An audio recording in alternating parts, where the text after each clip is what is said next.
Hello बेटा, आज हम डिफरेंस पता करेंगे between the democratic and the non democratic condition के बीच बेटा। तो चलो शुरू करते हैं बेटा। डेमोक्रेटिक ये फर्स्ट आता है बेटा गवर्नमेंट में कि क्या डेमोक्रेटिक गवर्नमेंट कैसे होती है और नॉन डेमोक्रेटिक गवर्नमेंट क्या होती है। चलो शुरू करते हैं। तो डेमोक्रेटिक गवर्नमेंट में बेटा, a democratic government is elected by the people and it works for the people. जो डेमोक्रेटिक यानी लोकतांत्रिक जो सरकार होती है बेटा, वो लोगों के द्वारा चुनी जाती है और लोगों की भलाई के लिए ही काम करती है। It is also answerable to the people, और लोगों के प्रति जवाबदेह भी है बेटा कि अच्छा काम नहीं करेगी तो लोग उससे सवाल कर सकते हैं, तो जवाब देना पड़ेगा सरकार को। People can change if it is not working according to the wishes of the people, और लोग इसे बदल भी सकते हैं नेक्स्ट इलेक्शन में अगर लोगों की विशेज के अकॉर्डिंग ये सरकार काम नहीं कर रही है। तो बेटा ये तो कंडीशन होगी डेमोक्रेटिक कंडीशन बेटा। और नॉन डेमोक्रेटिक कंडीशन में गवर्नमेंट क्या होती है, कैसी होती है, तो वो पता करते हैं बेटा हम यहाँ पर। A non democratic government is not elected by the people. जो नॉन डेमोक्रेटिक गवर्नमेंट होती है वो लोगों के द्वारा चुनी हुई नहीं होती बेटा। द रूलर में बी हेरिडिटरी और ए मिलिट्री जनरल। जो रूलर होता है, शासक या जो शासिका होती है बेटा, वो या तो हेरिडिटरी वंशानुगत, जैसे राजतंत्र में होता है राजा का बेटा राजा राजा बनता है, ऐसे होगा, या फिर मिलिट्री जनरल होगा बेटा।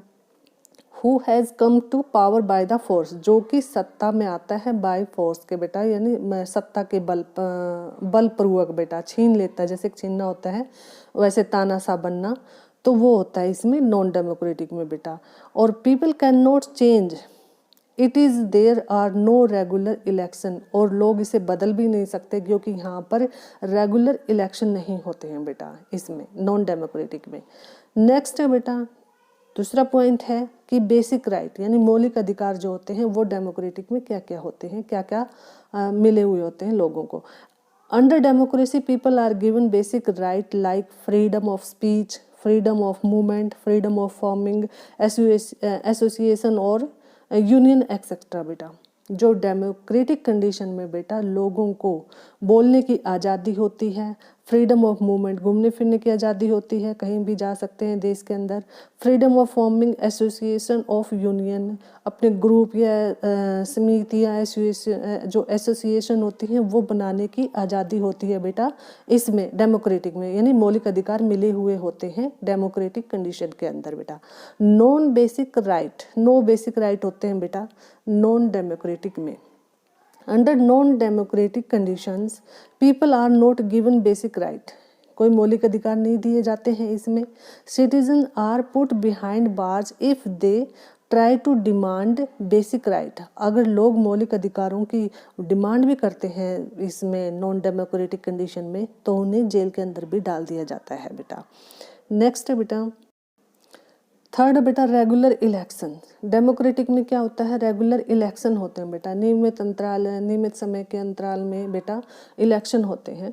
Under this there are regular election through which people can change their government, अगर लोगों के पसंद नहीं है जो गवर्नमेंट, वो जो इलेक्शन आएगा नेक्स्ट उसमें वो बदल सकते हैं, चेंज कर सकते हैं, रिप्लेस कर सकते हैं बेटा। ये होता है डेमोक्रेटिक में। और नॉन डेमोक्रेटिक में क्या होता है, नो रेगुलर इलेक्शन, यहाँ पर कोई नियमित इलेक्शन नहीं होते। Under this there are no regular election, most of the non democratic rulers have captured the power through the military coup, कि इसमें कोई इलेक्शन नहीं होता क्योंकि बहुत ज़्यादातर इसमें जो रूलर्स होते हैं, शासक या तानाशाह होते हैं, वो तख्ता पलट करके आते हैं बेटा, बाय फोर्स आते हैं क्योंकि यहाँ पर शासन करने के लिए, और इलेक्शन वो करवाते ही नहीं है। तो नॉन डेमोक्रेटिक कंडीशन में ऐसे कोई जो रेगुलर इलेक्शन नहीं होते हैं बेटा। नेक्स्ट पॉइंट है बेटा constitution.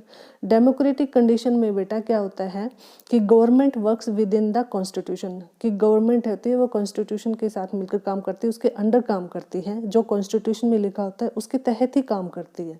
It has different institution like judiciary which can check the power of the government, और इसमें बहुत सारे इंस्टीट्यूशन होते हैं विभिन्न प्रकार के, जैसे कि एक जुडिशरी है बेटा जो चेक कर सकती है सरकार की पावर्स को, उसके काम को बेटा, ये पावर होती है जुडिशरी को इसमें डेमोक्रेसी में। और इसमें नॉन डेमोक्रेसी कंडीशन में क्या होता है, कॉन्स्टिट्यूशन होता है कि some of the non democratic countries may have constitution, कि ये जो नॉन डेमोक्रेटिक कंट्रीज होती हैं ये कॉन्स्टिट्यूशन तो रखती हैं तो, लेकिन but it can be change according to the wishes of the dictator, लेकिन जो डिक्टेटर होता है, तानाशाह होता है, उसकी इच्छा के अकॉर्डिंग ही इस कॉन्स्टिट्यूशन में चेंज हो सकता है। अगर वो चाहता है कि ये कानून बनाना है तो वो बनेगा, अगर ये कानून हटाना है तो हटेगा बेटा। और इसमें क्या होता है डेमोक्रेटिक में, तो कॉन्स्टिट्यूशन है जो होता है बेटा, इसमें बदलाव भी कर सकते हैं, और ये जो लिखा होता है तो सरकार इसके अंडर ही काम करती है। लेकिन नॉन डेमोक्रेटिक में क्या होता है, जो डिक्टेटर रूलर होता है वो इसमें चेंज करके अपनी मर्जी के अकॉर्डिंग बेटा रूल करता है कंट्री को। नेक्स्ट बेटा डेमोक्रेटिक में parliament is supreme. Democratic condition में बेटा पार्लियामेंट यानी संसद को ही सुप्रीम माना जाता है। Under democracy it is the parliament which is supreme, जो सुप्रीम माना जाता है, सबसे ऊपर सर्वोच्च जो पावर होती है वो पार्लियामेंट की है। ऑल द लीडर्स और even the government is the answerable to the parliament, कि सारे जो लीडर हैं और उसके साथ गवर्नमेंट भी आंसरेबल जवाबदेह होती है पार्लियामेंट को बेटा।